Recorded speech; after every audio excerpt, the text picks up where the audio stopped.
Okay, so now that I have a little more time, we can do 6, 7, and 8. So let's see, we'll start with number 6. That's a pretty color. Okay, so we're on number 6 now.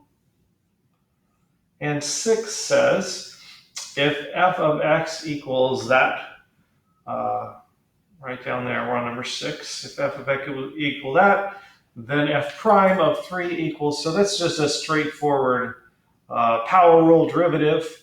So we'll just write the function down, 3x to the negative 2 plus 1/2 x squared plus 6. So the power rule on the first term, we would just pull that coefficient out in front for the ride, and then we would drop that coefficient down, copy the exponent down into a coefficient position, and then we would reduce the exponent by 1. Same thing with the other one. So there's our coefficient, and then we take the exponent down and put that where the coefficient is, and then we reduce the exponent by 1, and the 6 will just go away. All right, so 3 times negative 2 is negative 6 times x to the negative third is the same thing as saying over x to the third. Am I right? Yes, I am. Negative exponent just puts it on the bottom, right? A fractional exponent, like 1/3, that means the cube root, but a negative exponent puts it on the bottom in the denominator of a fraction. So then we got plus, and then 1/2 times 2 is 1. So that's just going to be plus x. All right, so now we have something we can deal with. This is our f prime of x, right? That's what we just did. This also, before simplification, is also f prime of x. So now we just have to plug in 3, right? So we'll say f prime of 3 equals negative 6 over 3 cubed plus 3. So that's going to equal negative 6 over 27 plus 3. So what's negative 6 over 27? That's going to be the question, isn't it? Let's see. Negative 6 divided by 27 equals...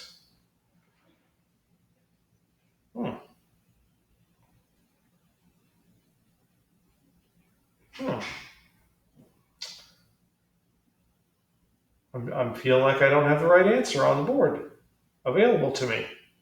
Let me double check everything. Negative 6, 3 times 9 is 27, right? Okay, well that all seems right. Plus 3, so that should be 2.77. There is a chance that I have a typo on the board here. This might have a typo. So I'm just going to walk through this one more time. Make sure I transcribe the problem correctly. 3x to the negative 2 plus 1/2 x squared plus 6. So that's correct. The derivative of 3 to the negative 2 is negative 6x to the negative 3, which is the same thing as saying negative 6 over x to the 3. The derivative of 1/2 x squared is x. Negative 6 divided by 3 to the third is 3 times 3 is 9 times 3 is 27. Am I right? 9 times 3 is 27, yeah. So negative 6 over 27 gives you a negative something, 0.22222 or whatever it is, plus 3 gives you a positive 2.77. So there is, in fact, a typo on there, and the answer is 2.77. I should always just include none of the above in case I have a typo, right? that would cover me anyways. All right. Well, anyway, there's that. That's the way to do that. All right. The next one is number 7. And number 7, it must have been the colors what made it go wrong. Number 7 is, that's a better color. If f of x equals e to the x times the sine of x, what does f prime of x equal? Right? That's all it is. Oops, not sine power of x. E to the x sine of x. Ooh.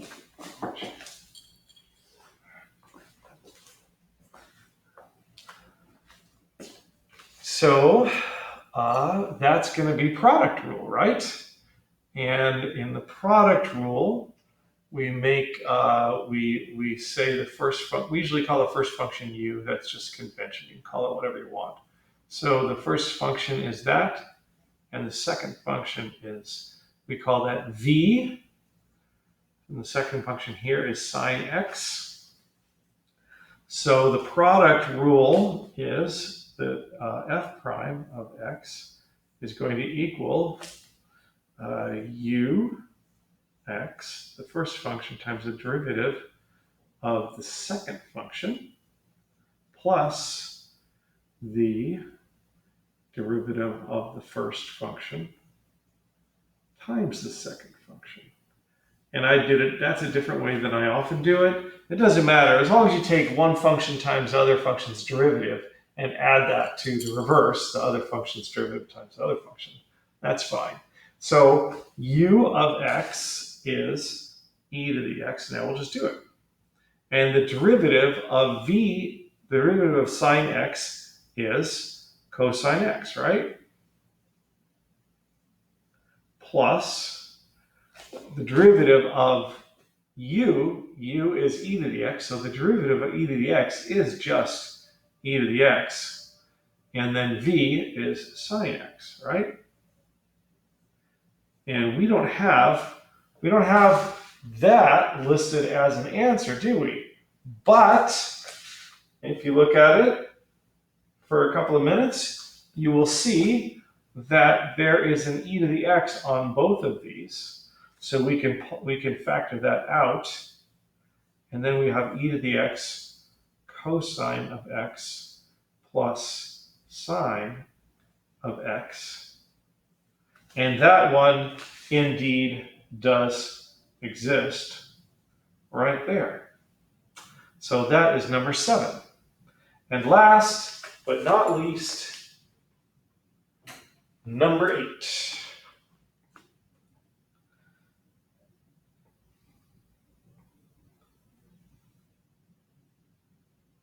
So number 8 asks us to find the derivative of this, 4x minus 7 over 3x plus 1. So let's break it up, and we'll say the upper function is u. That's going to equal 4x minus 7. And v, oh, that should be an x in there, is going to equal 3x plus 1. So now we have to remember the quotient rule, because that's a quotient, right? So it's going to be low d high minus high d low over low low. So it's going to be low, that's the v, d high, that's the u function, minus high, that's the u function, d low, that's the v function, all over low low, that's the v function squared, right? So now we got to just start plugging in, right? All right, so we got the v function. So that's going to be 3x plus 1 times the derivative of the u function. So what's the derivative? What is, we should just do these, right? U prime of x equals what? What's the derivative of that? The constant drops out. The x has an implied x to the 1. So you pull the 1 out front and lower the exponent by 1 becomes x to the 0. X to the 0 is anything to the 0 is 1. So the derivative of 4x is 4. And we're going to have the same thing with v prime. Pull the 3 out front, and then you got your x to the 1, because that's an x. You pull the 1 out front, multiply by 1, so you don't have to worry about that. You got x to the 0, which is 1, so all you're left with is the 3. So now that it's really, you could do it however you want, however it works out. For me, it's super helpful to lay the whole thing out like this. Otherwise, I get confused and I make silly errors.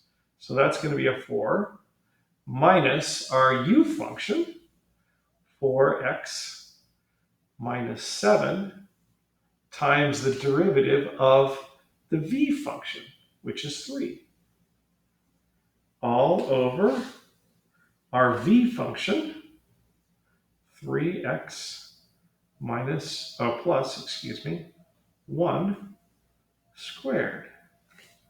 So they do not have that on there. So we need to keep looking. Although we know that it can't be A and it can't be D, we also know that when I make up sheets, there's a possibility of a typo. But let's just run this through and see what happens. So we're gonna multiply that 4 into the 3x plus 1.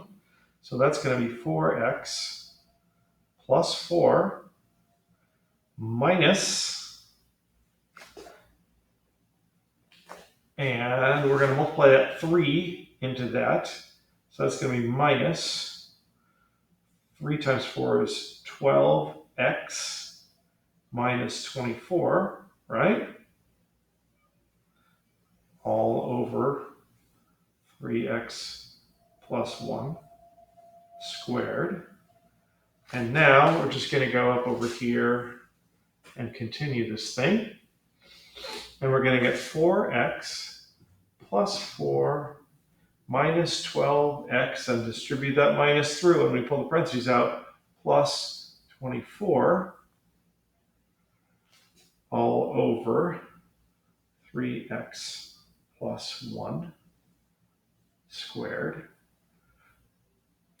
And so now we got to see 4x minus 12x is going to give us a negative 8x, and a plus 4 and plus 24 is going to give us a plus 28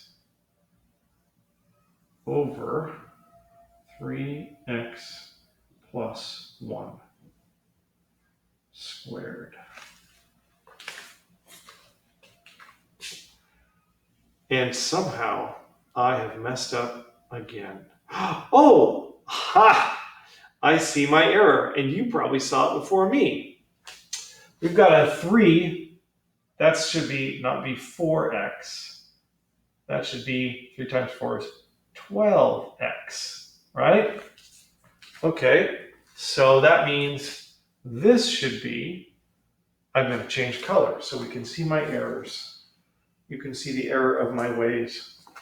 So this shouldn't be 4x. That should be 12x. That, I'm going to retrace it in the new color. That should be 12x, not 4x. So then we have 12x minus, we have a 12x minus 12x. So those disappear, which means that we have nothing there at all. And we have, did I do anything else wrong?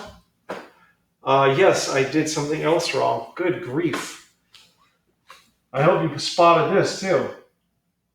So 3 times negative 7 is not 24, it's 21, right?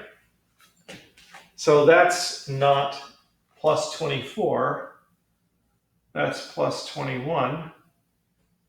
And you got 4 plus 21 equals 25. And is there a 25 over 3x plus 1 squared? Yes, there is. Boy, it's making me think I did something wrong on that other one again. That's the walkthrough. I'm going to do number 6 again, just to see, because obviously I'm making goofy little errors. But anyway, that's the walkthrough there. So if that's all you need, you're done. If you want to stay with me, I'm gonna redo number 6. So we got 6. We got fx equals 3x minus 2 plus 1 half x plus 6. So f prime of x equals 3 times negative 2 is negative 6x to the negative third plus, that should have been an x squared right there, right? So that's, the 2 comes down, so that's just going to be x, and the 6 drops off. So far, it looks like I haven't done anything horrible. So that's going to be negative 6 times 1 over x to the third plus x. So that's going to equal negative 6 times 1 over 3 cubed.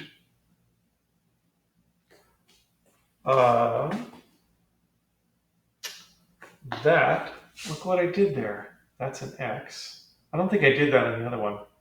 So that's why I always check over my work over and over and over again. So that's where we are. And that x, actually, I'm going to just do this and say that x becomes a 3, because at this stage we are inserting things again, right? So that becomes a 3. So that becomes negative 6 times 1 over 3 times 3 is 9 times 3 is 27 plus 3. So that equals, now I did this right, didn't I? 6 over 27 plus 3. So let's do this. I'm sure I did it right. 6 divided by 27. Oops, on. 6 divided by 27. Let's print right. Okay. And then equals negative, yeah, 2.7 repeating. And that answer is not there. So, blah, blah, blah, blah, blah. Sorry about that. Tax your math skills, but there you go. Okay, that's the end of that, and good luck on the test tomorrow.